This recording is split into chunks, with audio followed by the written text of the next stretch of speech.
Let's talk about the state of Marvel Rivals. We're now like about 4 months. Yeah, oh my God, it's been like 4 months almost. It's been about 4 months since this game came out, and it really took the entire world by storm. We've got pretty much the Johnny or Susan Storm. Sorry, pun intended. But we've got a lot of time on the clock now and a lot of results to look at for how Season 1 has gone. And I want to talk about the state of Marvel Rivals post its release. So let's just get straight to it. Obviously, let's start with about the 4 new characters that have been added in terms of Mr. Fantastic, The Thing, Susan Storm, and Johnny Storm, the Human Torch. Okay, let's start with the obvious ones. I mean, the big successes were Susan Storm, the Invisible Woman, and The Thing. Those 2 characters have fit in the game great. However, Johnny Storm in particular, the Human Torch, and Mr. Fantastic have been a little bit more weird. I think, I've been doing my Human Torch unranked GM where I learned the character from nothing, which we're going to have a big edited video on that coming out eventually, and his design still needs a lot of work. Like, his abilities are inconsistent and don't work a lot. So they need to go in and really fix up some of his kit, make it more versatile, right? Like, a lot of the abilities are very clunky to use, and if they can improve that, I think he'll actually be a very big success. And Reed Richards, he's just kind of a niche, very trolly character, but a lot of people found a lot of success on them. You can find success on both of those characters, though I would say that Johnny Storm is a little bit more inconsistent in terms of, like, what he's doing. He's, like, S-tier effort for B-tier reward compared to, like, a Hela or something like that. The rank system got some big updates as well, with the Celestial rank coming in, one above all being much harder to achieve alongside Eternity. But that being said, I think the rank system does need a lot of improvements when it comes to Marvel Rivals. I think they should implement some kind of placement system. I think, especially in the lower ranks, the games can be very, very messy because, again, if everyone's putting bronze, you're having players climb who have like 40% win rates a lot of the time. They're still able to climb. Like, that system should be improved on as time goes on. Not to mention, I think the low rank should also get hero bans. I think that hero bans are not about banning the meta pick, and the low rank players aren't good enough to actually play the meta and do whatever. No, I think hero bans are about curating your own personal experience and giving players control over your environment, especially with a game that's going to have so many characters coming into it. I think that the low ranks would definitely benefit from hero bans if they were to come out. So I think hero bans should 100% be implemented into Marvel Rivals for all ranks and all players to let players curate their experience and work with their teammates more to get wins in competitive. Let's get to the patch, man. And I'm just going to be honest, I'm surprised a lot of people aren't talking about this, but I think Season 1, and especially the first part of Season 1, was a massive downgrade. Just to be honest with you, the Cloak and Dagger buffs kind of broke the game. Susan Storm being implemented made a lot of sustain and triple support comps be incredibly strong when supports in this game are already insanely powerful. And I don't even want to just say supports. Like, most characters in this game are insanely powerful. Like, there's a lot of abilities on characters like Star-Lord or different things like that, invincibility frames that you wouldn't see in other games like Overwatch, right? Where I guess you have like Mei's Ice Block and different things like that, but Star-Lord can quickly flip, dodge, and ult and get invulnerable and immediately reload and be doing his damage again. Like, that's something that you don't really see a lot. Hela has her bird as well, which is like I want to say a more powerful version of like Sojourn Slide, but you can predict where she's going to come out of her bird, so 50-50 on that.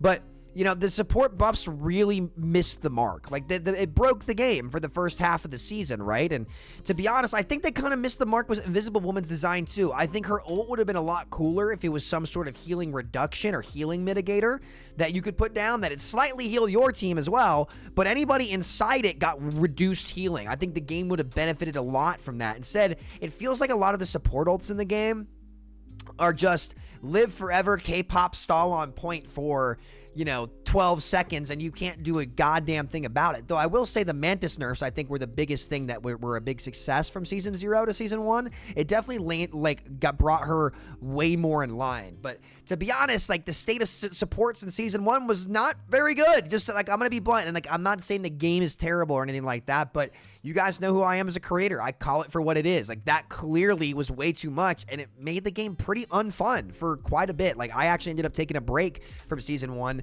just because the sustain meta was really, really boring, and it felt like healing was too much. Now, post-season 1.5, right, where they introduced Johnny Storm and a lot of these things, you know, they did tune it back down. Cloak and Dagger got some nerfs, but again, it should have been week 2 that she got nerfed. Like, it's crazy that it took them that long to nerf them.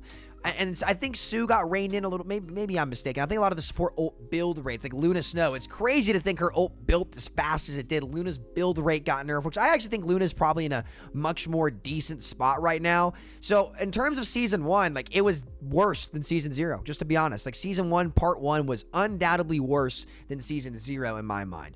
Then we go to season 1.5, where we get The Thing and Johnny Storm. I think The Thing was the biggest success that they've had this season. The Thing is awesome. I like seeing him in my games. He looks fun to play. He's not oppressive to play against. He's got his downsides, and he's a great brawler. I think The Thing was a massive win for the NetEase team, and it's crazy when you're putting all these characters in the game. There's no way you're going to get them all right. Human Torch, though, needs a lot of work. He needs a lot of work, man. Like, I've been playing him a lot. His ability to set up fire fields and flame fields is really inconsistent and buggy. If there's like just one small little obstacle that could fall from the destroyable environment, and it would block the ability to set up flames that do not very much damage over time either.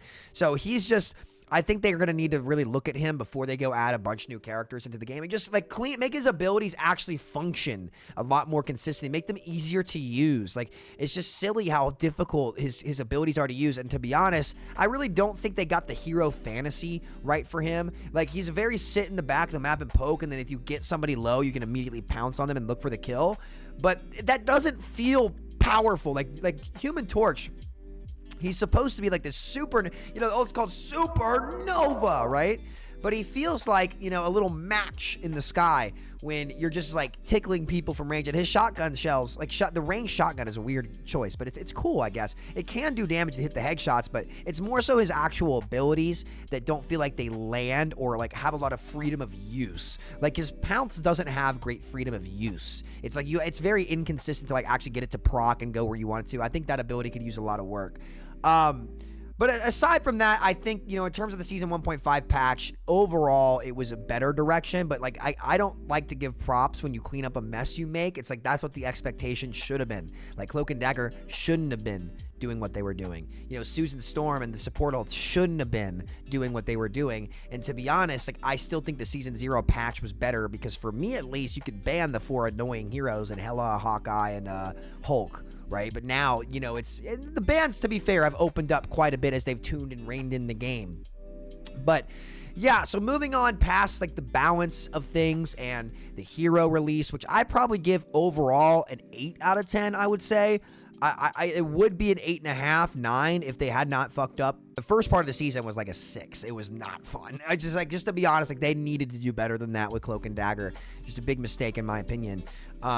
But now, okay, moving on past that, right? Let's talk about like the new maps that they added and kind of like what's going on with that. I like the new map. I think it's good. I think this game is in desperate need of new maps. I think that's the direction they should really focus on. Like, I would say, listen, if you were just doing 1 character a season but 2 maps a season, I actually might prefer that for a season or 2 over them repeatedly adding 2 new characters each season. Like, it would be cool to see them add more maps. I think that's like what their biggest priority should be, is getting more maps in the game that tell the story of the verse. These guys have a lot on their plate, and they've done a pretty good job of executing so far, just to be honest with you. But playing the same maps over and over and over again, it's not a very fun user experience. Like, I think the Asgardian maps are beautiful, and like, holy shit, did they nail the art. Like, those maps like really do feel like you're in the Asgard verse, right? It's really, really cool. So I'd love to see more come in. I think but there's one thing I'm going to complain about. The new map mechanic where the maps build themselves back up. That mechanic is awful. It's awful because when you're destroying an environment, you're getting things out of your way, right? So like, you still have control of what's going on around you. But when the map pulls everybody up and there's all this crazy shit going on, like, you can easily get pulled up with it, and it's just not a good mechanic. It'll stop you. It's really buggy depending on where you are, and a lot of the times it can kind of get in the way of players. So I get why they try it. It is something interesting to see, especially if you have the ability to do destructible or rebuildable environments, but I think the environment should stick solely to being destructible. I don't think that they're actually good when they can pull you back in, because I've seen so many clips of people getting stuck, and it's like, well, I don't know if I like this, right? And the answer is that I don't. So I think that the destructible environment, or the rebuildable environments on the Central Park and Midtown should just go away. Just have them be built already, or have them be able to be destroyed. And I think that you're probably fine on that, but I'm just not a huge fan of that mechanic really at all. Now there's Marvel Rivals esports, boys. And let me tell you, I actually think that this is awesome. I think the esports scene for Rivals is really cool. I've got a ton of friends playing, people, you know, who have made their journey throughout Overwatch esports and done well. Some new names popping up, some old names like finally getting their shot in the main esport, like Aramori, who's like, you know, a lot of people. I'm gonna rant for a second, and this is off brand for me, I guess, from what people, I guess, perceive me as. But bruh, it pisses me off so much to see people giving her shit for being a girl playing on a tier 1 team. Like, y'all, like, I'm fucking sorry, but you have not seen the work that this girl put in. Like, I've seen her for years in the Overwatch space, so like, I know that she's been working hard at fucking everything she does. So it makes me really proud to see her like getting out there and fucking getting after it. Same for Kaluge, same for like so many guys from Overwatch coming over here to Rivals and making a name for themselves in the esport. And that honestly has been sick. What I've been thinking about doing is casting and watching along with the matches, and casting and co-streaming the Marvel Rivals tournaments. So I'm probably going to start doing that on this channel once we have some news on our production that we're bringing on to the channel. It's going to be freaking sick. You guys are in for a treat when we do this. But man, I think the Marvel Rivals esports scene is off to a great start. There's a lot of interest around this stuff. So again, what is the overall state of Marvel Rivals at this point in time? It's in a good spot. I think it's cemented itself as, you know, an at-home brand for one of the big name games for the years to come, which is really what you want to do with your release. You know, I see it being an Apex. I see it being an Overwatch. I see it being a Fortnite or a Valorant, something like that. Like, it's absolutely going to still be a tier 1 title, and they've managed season 1 well enough to where, hey, it's not just going to drop off the face of the earth. They've got a great content pipeline coming up. Season 2, what I'm really looking forward to, though, for season 2 are some new team-ups. These team-ups have been the exact same since, like, the alpha and the beta literally a year ago. So I'm hoping that it comes time to spice things up, make some new team-ups come into the game as they add new characters to the game, cycle them out just a little bit. They do make things interesting. I do like the team-ups, but I would really like to see some new team-ups come in season 2. They don't have to redo all of them, but just implementing some new ones or cycling some out that aren't really getting used that much would be a very, very good addition to the game. So yeah, I'd like to see more team-ups, but I give Marvel Rivals a solid 8.5, right? I think it's an 8.5 right now. I'm not going to give it a 9 because I just don't think the season 1 patch was good enough to warrant a 9. To be honest with you, it really wasn't. It really wasn't. They made sustain too good, and there's not really a heal mitigation ability or character in the game. You have Wolverine, and I didn't talk about the Iron Fist rework. Man, I ended up not enjoying playing it. Like, it's better, but I really would have preferred his old damage values with the cooldown reduction and how the character worked. Like, he had a razor thin line, but I don't like doing less damage to squishies than tanks. I just think it makes his gameplay loop very one-dimensional, and honestly, it makes him more brain dead. And what I liked about him was that he took a lot of thought, right? You had to have a bazooka brain to play Iron Fist, and he was very, very fun when you did. But yeah, I mean, that's pretty much going to be it for me right now, guys. That's my State of Marvel Rivals video. I think the game's in a solid spot. I'm excited to see the esports stuff do really well. So I'm probably going to be casting it and co-streaming it on my channel when a lot of the esports come out. I think you're allowed to do that. Either way, I might ask them to let me do it, because, like, what the hell? Like, I love co-streaming. I love esports. It'll be fun to watch this stuff and commentate it. So yeah, what do you guys think about the State of Marvel Rivals? Do you think Marvel Rivals is in a good spot right now? What were some things that you didn't like? What are some things you'd like to see get changed? Do you fucking hate Spider-Man? Is that another fucking Spidey? Take a seat! Who do you hate? Let me know down in the comments, guys. I really appreciate it. Thank you guys so much for watching. I'll catch y'all next time. Take care. Much love. Peace out, boys. See y'all next time.